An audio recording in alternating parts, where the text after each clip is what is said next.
Tres curiosidades ocultas de la película Resident Evil, el huésped maldito del 2002 que debes de saber.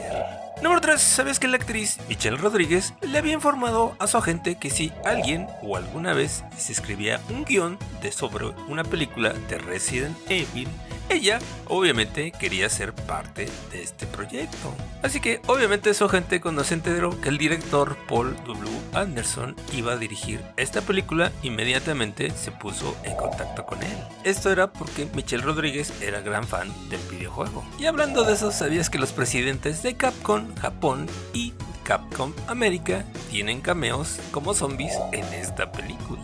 Aunque francamente no sé cuál de todos los zombies de esta película son ellos. Número 2. ¿Sabes que la actriz Milla Jovovich hizo todas sus propias acrobacias, excepto una, que en este caso fue cuando saltó de una tubería en la escena de la alcantarilla? Y esto fue porque realmente su agente pensó que los cables que colgaban la estrangularían. Así que obviamente no la dejó hacer esta acrobacia. Pero ¿sabías que a pesar de todo esto, realmente la actriz Milla Jovovich tuvo demasiados cortes y hematomas en todo el cuerpo? Al grado que le tuvieron que aplicar maquillaje para esconder todos los moretones.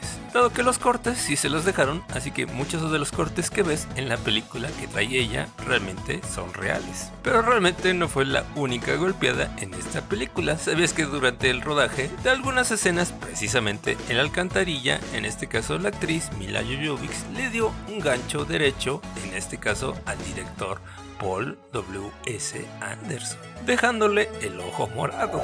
Y no sé si fue por esto que se enamoraron y se casaron más adelante. Pero tampoco fue el único, también llegó a lastimar a 3 miembros del elenco y del equipo. Así que obviamente, como ves amigo, realmente Milla se toma las escenas de acción bastante en serio. Y número 1, ¿sabías que el departamento de maquillaje también tuvieron dificultades, en este caso con los perros? Dado que constantemente se lamían el maquillaje, la sangre y la carne de los zombies.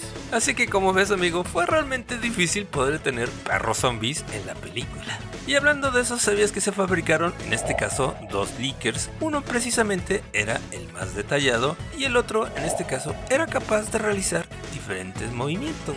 Y en este caso tenía movimiento en la mandíbula, en los labios, así como también se abría la boca y la lengua podía extenderse. Mientras el otro modelo era precisamente para las tomas amplias donde se veía todo el cuerpo. ¿Y sabías que en esta película el número de muertos en este caso es de 88? Así que como diría el maestro, esto es cine. Aunque realmente esta película no es precisamente la mejor película que hayas visto, pero sí quizás sea la mejor película en acción real precisamente de Resident Evil. Porque la verdad, siendo sinceros, son mucho mejores las películas animadas por Capcom que las películas de acción real de Resident Evil. ¿O qué piensas tú, amigo? Te leo en los comentarios. Por lo pronto, no te olvides de suscribirte, darle like y compartir con tus amigos. Eso nos ayuda mucho a seguir adelante, así como también te recomiendo este video de las 3 curiosidades, en este caso de la película de Silent Hill. Nos vemos en el siguiente video. Gracias por el apoyo. Bye.